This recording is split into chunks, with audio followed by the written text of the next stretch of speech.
ibang eskwelahan, hindi po panganib ng lindol ang problema, kundi ang pag-atake ng anay. At nakatutok si Cara David.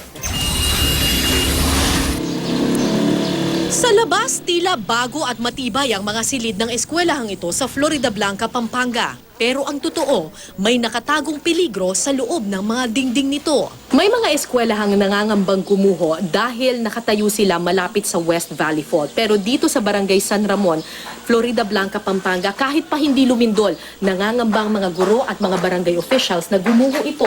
Dahil tingnan nyo naman yung mga pundasyon ng eskwelahan, pag silip mo sa loob, butas na at napakarupo. 25 taon na ang tanda ng naturang eskwelahan. Taon-taon, pinipinturahan at pinagaganda ang silid at kisame nito. Pero ang loob pala ng kahoy, kinain na ng anay.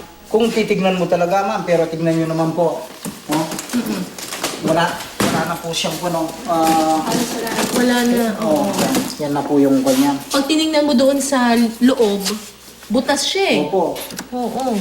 Sa ibang parte ng eskwelahan, binaklas na ang mismong kisame para di na kumalat pa ang anay. Yun nga lang, napakainit tuloy sa mga silid. Ilang beses nang inihingi ng pondo ang pagpapagawa sa eskwelahan, pero sadyang maliit daw ang budget ng barangay para ipaayos ang lahat. Hindi lindol kundi pagguho naman ng lupa o landslide ang kinatatakutan ng mga estudyante ng Salum Elementary School sa Zamboanga. Gaano man katibay ang pundasyon ng eskwelahan, kung mahina naman ang lupang kinatatayuan, delikado pa rin sa mga bata. Kaya imbis na magklase sa loob ng mga silid, nagtitiis na lang sila sa mga makeshift classroom na gawa sa trapal. Delikado na. So, kaya ang ginawa din ng DepEd, transfer na doon sa baba, yung may nag-donate doon na lupa para sa school.